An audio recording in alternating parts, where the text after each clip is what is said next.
Hello everyone, आप सभी का स्वागत है श्री मनोवेग आयुर्वेद के यूट्यूब चैनल पर। आज हम बात करने वाले हैं गॉल स्टोन के बारे में, यानी कि शरीर में पित्त की थैली में होने वाली पथरी के बारे में। गॉल ब्लैडर या पित्त की थैली एक थैलीनुमा संरचना है जो हमारे एब्डोमेन के अपर राइट साइड में लीवर के ठीक नीचे स्थित होती है। लीवर से निकलने वाला पित्त या बाइल इसी बैग में स्टोर होता है। जब हम खाना खाते हैं तो बाइल गॉल ब्लैडर से निकलकर हमारी स्मॉल इंटेस्टाइन के अगले भाग, जिसे कि ड्यूडेनम कहते हैं, वहाँ पहुँचता है और हमने जो खाना खाया उसे डाइजेस्ट करने में हमारी हेल्प करता है। जब कभी भी किसी भी कारण से अगर यह bile for a long duration gall bladder में रुका रहता है तो धीरे धीरे यह बाइल सूखकर एक पत्थर जैसी संरचना बना लेता है, जिसे बाइल स्टोन या गॉल स्टोन या गॉल ब्लैडर स्टोन या पित्त की थैली की पथरी भी कहते हैं। एक मनुष्य में एक, दो या फिर मल्टीपल गॉल स्टोन भी हो सकती हैं, जो कि धूल के कण से लेकर के एक गोल्फ बॉल तक के साइज की हो सकती है। अब बात करते हैं इसके लक्षणों के बारे में। अगर किसी व्यक्ति को गॉल ब्लैडर स्टोन की प्रॉब्लम हो जाती है, यानी कि उसके पित्त की थैली में बाइल जमकर पत्थरनुमा हो जाता है, तो उसे निम्न लक्षण दिखाई देते हैं। ऐसे व्यक्तियों के पेट के ऊपरी राइट साइड में अक्सर दर्द होता है जो काफ़ी शार्प होता है। ऐसे व्यक्ति को अक्सर नोजिया यानी कि उल्टी जैसी फीलिंग आती है या फिर कभी कभी उल्टी हो भी जाती है।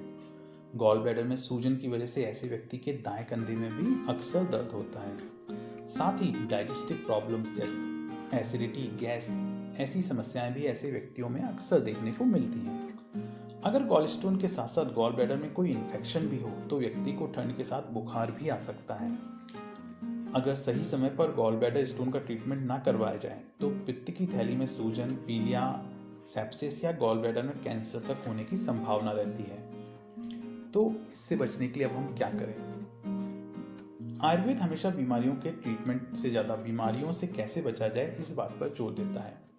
ज़्यादातर बीमारियां हमारे गलत खान पान और रहन सहन के कारण ही होती हैं, इसलिए ज़रूरी है कि हम सबसे पहले अपनी डेली रूटीन को सुधारें और रोज़ बैलेंस डाइट का ही सेवन करें, जिससे कि हम दुनिया की अधिकांश बीमारियों से बच सकते हैं। गॉल ब्लैडर स्टोन में भी ये सिद्धांत पूर्णतः लागू होता है। हमारे खाने में फाइबर रिच डाइट जिसमें लो फैट, होल ग्रेन्स हों, गॉल ब्लैडर स्टोन को रोकने में हेल्प करते हैं।